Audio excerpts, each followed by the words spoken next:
Imagine being left behind while your family gathers for dinner, abandoned in a place you never wanted to be.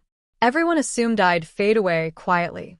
But what happened when I walked back into that house? This is a story about reclaiming dignity, defying expectations, and proving that home isn't just a place, it's where you're loved. Before we dive in, hit subscribe, like this video, and turn on notifications. Stories like this only work when shared. Help us inspire more people. The forgotten birthday. I should have known something was wrong when the nurse hesitated. That little pause, the way her fingers tightened around the clipboard, the way her smile didn't quite reach her eyes, it was all the warning I needed. But I ignored it, because today was my birthday, and for once, I wanted to believe the lie. "Your family called, Mrs. Eleanor," Nurse Gina said, too brightly. "They're running a little late, but they'll be here soon." I adjusted the collar of my best blouse, the lavender one my granddaughter, Lily, had picked out for me last Christmas. I'd saved it for a special occasion. 78 years old, and I still fell for the same old tricks. The dining hall at Silver Pines smelled like overcooked green beans and industrial-strength cleaner. Around me, residents pushed food around their plates or stared blankly at the TV bolted to the wall. Somewhere down the hall, Mr. Henderson was yelling for someone to bring him his slippers. Again. I checked my watch, the delicate silver one my husband, Frank, had given me on our 25th anniversary. "So you'll always know when it's time to come home to me," he'd said. The hands ticked past 6:30 p.m. Dinner at David's house was supposed to start at 6. I drummed my fingers on the armrest of my wheelchair. I didn't need the damn thing, my knees ached but I could walk just fine, but Silver Pines had rules. "Safety first, Mrs. Martin." Safety. What a joke. A shadow moved past the doorway. I straightened, my heart leaping, but it was just Javier, the night janitor, pushing his mop bucket. He gave me a sympathetic glance. He knew. They all knew. I gripped the arms of the wheelchair. "Gina," I called out, my voice sharper than I intended. She turned, her smile strained. "Yes, Mrs. Eleanor?" "Call my son again." A flicker of something, pity? Guilt, crossed her face. "I'm sure they're just stuck in traffic. The roads near the mall get so crowded this time of." "Call him." She sighed but pulled out her phone. I watched her thumb hover over the screen, then she stepped into the hall, murmuring too low for me to hear. That's when I knew. I wheeled myself closer to the doorway, my pulse pounding in my ears. Gina's back was to me, her voice hushed. "No, she doesn't know." "Yes, Mr. Martin, I understand." "No, she's still waiting." A cold weight settled in my chest. I backed away before she could turn around. My hands shook as I fumbled with the brakes on the wheelchair. The room blurred at the edges. They weren't coming. Not for my birthday. Not for me. I thought of the last time David visited. 3 weeks ago, clutching a bouquet of gas station carnations, already glancing at his watch before he even sat down. "Work's just crazy right now, Mom. But we'll do something special for your birthday, okay?" Liar. A sound escaped me, something between a laugh and a sob. The TV droned on in the background, some game show where people won prizes for knowing useless trivia. What was the prize for being the mother who got left behind? Then I saw it. On the front desk, beside the sign-in clipboard, a set of keys. The van keys. The facility's little white shuttle bus sat right outside, used for doctor's appointments and the occasional, exciting trip to Walmart. I stared at those keys like they were a lifeline. Could I? Frank's voice echoed in my memory, that same teasing tone he'd used when I'd been afraid to learn to drive at 40. "Come on, Ellie. What's the worst that could happen?" I glanced down the hall. Gina was still on the phone, her back turned. My fingers closed around the keys. The worst that could happen? I'd die trying. And that was better than dying here. The drive home. The keys felt cold and heavy in my hand. For a second, I just sat there, staring at them like they might bite me. My heart pounded so loud I was sure Gina would hear it from down the hall. But the only sound was Mr. Henderson's muffled yelling and the squeak of Javier's mop against the linoleum. I took a deep breath and slipped the keys into my pocket. Then I did something I hadn't done in years. I stood up from that damn wheelchair and walked. My knees protested, a sharp ache shooting through them, but I ignored it. The hallway stretched out in front of me, fluorescent lights buzzing overhead. The exit sign glowed red at the end. Just get to the door. Just get outside. I moved fast, my sensible shoes squeaking against the floor. Every second I expected Gina to call after me, to ask where I thought I was going. But she didn't. No one even looked up. The automatic doors slid open with a whisper, and the night air hit my face. Cool and sharp, nothing like the stale, overcooked smell of silver pines. The parking lot was mostly empty, just a few staff cars and the little white shuttle van parked near the curb. I hesitated. The last time I'd driven a car, Frank had been in the passenger seat, laughing as I white-knuckled the steering wheel on the highway. "Relax, Ellie," he'd said. "It's just like riding a bike." But it wasn't. And Frank wasn't here anymore. I clenched my jaw and kept walking. The van door creaked when I opened it. The seat was stiff and too high. I had to pull myself up, my arms shaking with the effort. Inside, it smelled like bleach and old vinyl. I jammed the key into the ignition. "What are you doing?" A voice in my head hissed. "You're 78 years old. You haven't driven in a decade. You're going to crash and die before you even make it to the highway." I gripped the wheel. "Or I'll die sitting in that nursing home, waiting for people who don't come." The engine sputtered to life. The dashboard lights flickered, casting a pale glow over my wrinkled hands. I adjusted the mirror and caught a glimpse of myself, white hair sticking out in all directions, eyes wide and wild. I looked like a crazy old woman. Maybe I was.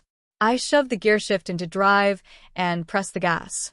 The van lurched forward, tires screeching. My stomach dropped. For a second, I thought I'd hit the building, but then I was moving, the road unfolding in front of me. I didn't know if anyone had seen me leave. I didn't look back. The streets were quiet this time of night. Streetlights flickered past, painting the pavement in patches of gold and shadow. I rolled down the window, letting the wind whip through the van, tugging at my hair. It smelled like rain and cut grass. Free. I was free. But then, A siren. red and blue lights flashed in the rearview mirror. My blood turned to ice. No. No, no, no. I checked the speedometer. Was I speeding? I didn't even know how fast I was going. My hands shook so badly, I could barely keep the wheel straight. The cop car pulled closer. I could see him in the mirror, talking into his radio. I thought about pulling over. I thought about explaining. But what would I say? "Sorry, officer. I stole a van from my nursing home because my family forgot my birthday." They'd drag me back. They'd call David. They'd lock me up for good. I couldn't go back. I wouldn't. I tightened my grip on the wheel and pressed the gas harder. The van groaned, but it picked up speed. The cop's lights stayed right behind me. Then, a voice over a loudspeaker. "Pull the vehicle over." Now. I swallowed hard. And then, like some kind of miracle, I recognized the street. Maple Lane. David's neighborhood. I was close. So close. I made a sharp turn, tires squealing. The cop car followed, but I knew these streets. I'd driven them 1,000 times when David was a kid. Soccer practice. Piano lessons. Birthday parties. I cut through the alley behind the old elementary school, then took a left onto Sycamore. The cop car fell behind, caught at a red light. My heart hammered against my ribs. One more block. One more turn. And then there it was. David's house. Cars filled the driveway. Lights blazed in every window. I slammed the brakes, the van skidding to a stop at the curb. For a second, I just sat there, staring. They were home. All of them. And they hadn't come for me. I turned off the engine. The silence was deafening. Then, slowly, I opened the door and stepped out. The walk to the front porch felt like miles. My legs threatened to give out with every step. But I made it. I raised my hand. And I knocked. The empty house that wasn't empty. The door swung open before my knuckles could land a third knock. Light and noise and warmth spilled out onto the porch, hitting me like a physical force.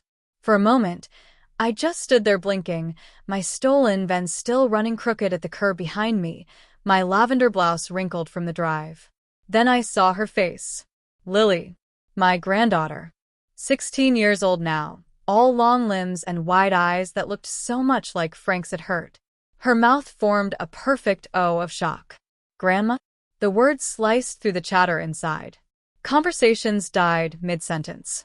Silverware clattered against plates. Every eye in the room turned toward me. I saw them all at once. David halfway out of his chair at the head of the table, his tie loosened, a smear of frosting on his cheek. My daughter-in-law Sarah with her hand frozen over the cake, not a birthday cake, but a sheet cake with congratulations, in loopy blue icing. My sister Margie clutching her wine glass, so tight, I thought it might shatter. And the table, God, the table, piled high with food. Roast beef, mashed potatoes, the good china that used to be mine. The carrot cake, my carrot cake, sitting right there in the center, like some kind of cruel joke. David stood so fast his chair toppled backward. Mom, his voice cracked. What are you? How did you? The air left my lungs. They weren't late. They weren't coming. They were already here. All of them. Together. Without me. I gripped the doorframe to keep my knees from buckling. You said. My voice came out thin and reedy, nothing like the sharp tone I'd practiced in the van. You said dinner was at 6. Sarah made a small noise like a wounded animal. Margie's face crumpled. David took a step forward, hands outstretched. Mom, let me explain. No. The word tore out of me, raw and ragged. No explanations. No lies. I pointed a shaking finger at the cake. You knew. You all knew today was my birthday. Lily made a small, hurt sound. Grandma, we were going to visit you tomorrow. Tomorrow? I laughed, and it came out all wrong, jagged and broken. Birthdays don't work like that, sweetheart. You don't get to reschedule them when it's convenient. The room swayed. Colors blurred at the edges, the too bright yellow of the walls, the garish blue icing, the red flush creeping up David's neck. David ran a hand through his hair, that same nervous gesture he'd had since he was 5. It's just, with the promotion dinner and Lily's soccer finals and… Stop. Silence. I stepped inside. The floorboards creaked under my weight, the same way they had 30 years ago when this was still my house. When Frank and I hosted Thanksgiving and Christmas and all those noisy birthday parties for a little boy who used to cling to my legs when strangers talked to him. That boy was gone. This man in front of me, this stranger with my husband's chin and my mother's eyes, he'd left me to rot in that place. I walked past him, straight to the table, straight to the cake. The room held its breath. Then I picked up a plate, and I served myself a slice. Frosting smeared on the china as I scooped it, my hands steadier than they'd been in years. I didn't ask permission, didn't wait to be offered. When I turned back, David's face was ashen. Mom. I took a bite. The cake was perfect, spicy and sweet, just how I liked it. The cream cheese frosting melted on my tongue. Happy birthday to me, I said around the mouthful. And that's when the police cars pulled up outside, their lights painting the walls blue and red through the curtains. This is my house. The flashing lights through the curtains made everyone freeze. For one heartbeat, then two, the only sound was the faint static of a police radio outside and the drip of frosting from my fork onto the plate. Lily was the first to move. She rushed to the window and gasped. There's like 3 cop cars out there. David's head snapped toward me, realization dawning. Mom, what did you do? I took another slow bite of cake, savoring the cinnamon warmth. I came to my birthday dinner. Chaos erupted. Sarah started crying. Margie ran to the liquor cabinet. David kept opening and closing his mouth like a fish stranded on dry land. The doorbell rang, 2 sharp bursts that made everyone jump. Then came the knock, the kind that meant business. Bam, bam, bam. Police. Open up. Lily looked at me with huge eyes. Grandma, are you in trouble? I set my plate down carefully, the china clinking against the wooden table. The only trouble I'm in, sweetheart, is having a family who forgets their own mother's birthday. David finally found his voice. Everyone just stay calm. He adjusted his tie like it was a regular Tuesday meeting at the office. "I'll handle this."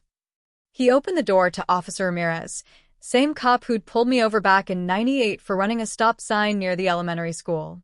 His hair was grayer now, but those sharp brown eyes still missed nothing. "Evening, David." Ramirez's gaze swept past him, landing on me. His eyebrows shot up. "Mrs. Martin, we've been looking for you." David tried to laugh. It came out strangled. "There must be some misunderstanding. My mother lives at Silver Pines Assisted." "I stole their van," I said brightly. The room went dead silent. Ramirez's mustache twitched. "Ma'am, you realize that's grand theft auto?" I dabbed my mouth with a napkin. "At my age, Henry, everything's grand." A younger cop snorted behind him. Ramirez pinched the bridge of his nose. "Mrs. Martin, we've got an entire nursing home in panic mode. Nurse Gina thought you'd been kidnapped." That's when little Noah, my 7-year-old great-grandson who'd been hiding under the table, popped up next to me. "Great-grandma's a car thief?" He sounded awestruck. I patted his head. "Stick with piano lessons, sweetie." Ramirez sighed. "We need to take you back, ma'am." David finally found his spine. "Now wait just a minute. My mother isn't some criminal. If there's been a mix-up with her care facility—" "No mix-up," I said, standing slowly. My knees protested, but I refused to wobble. "They left me there tonight. On purpose." I looked at the cake, the half-empty wine glasses, the congratulations banner hanging crookedly over the mantel. "While you all celebrated without me." Sarah burst into fresh tears. "Eleanor, we were going to visit tomorrow, we swear." Bullshit. The word landed like a bomb. Even the cops blinked. I walked to the hallway, my hallway, with the same dent in the baseboard from when David crashed his bike into it in 1983, and pointed at the calendar hanging there. A big red circle around today's date. July 12th, Eleanor's 78th. Written in David's own handwriting. I turned back to the room. "You didn't forget. You chose." David's face crumpled. "Mom, The dam broke." All the words I'd swallowed for years came pouring out. How the visits got shorter. How the calls became just voicemails. How they'd moved me to Silver Pines for my own good but never came to see me in the place they'd dumped me. When I finished, the silence was thicker than the frosting on my cake. Then Noah tugged my sleeve. "I made you a card at school." His little face scrunched up. "Daddy said we'd give it to you later." Something in my chest cracked open. Ramirez cleared his throat. "About that van." David straightened his shoulders. "I'll pay for any damages. And Mom's not going back to Silver Pines tonight." He met my eyes for the first time in years. Really met them. If that's what she wants." I studied my son, the boy I'd rocked to sleep, the man who'd rocked me into exile. Saw the shame in his eyes. The hope. I walked back to the table. Picked up my fork. "I want cake first." And just like that, the spell broke. Lily laughed. Margie poured me a generous glass of wine. Even the cops ended up with plates in their hands, Ramirez muttering about professional boundaries while eating my carrot cake. Later, after the paperwork and apologies and promises, David sat beside me on the porch swing, the one Frank had built, as the police cars pulled away. "Mom," he said quietly, "I'm so sorry." The night air smelled like honeysuckle, like memories, like home. I took his hand. "You get one do-over, David Martin." I squeezed his fingers, the same fingers that used to cling to mine crossing the street. "Don't waste it." Inside, Lily was already planning my real birthday party for next weekend. Noah was showing the cops his toy cars. The remains of my cake sat proudly in the center of the table. I leaned back on the swing and smiled. This story isn't just about aging, it's about refusing to become invisible. If it moved you, share it with someone who needs to hear it. And don't forget to subscribe for more stories that prove it's never too late to rewrite your life.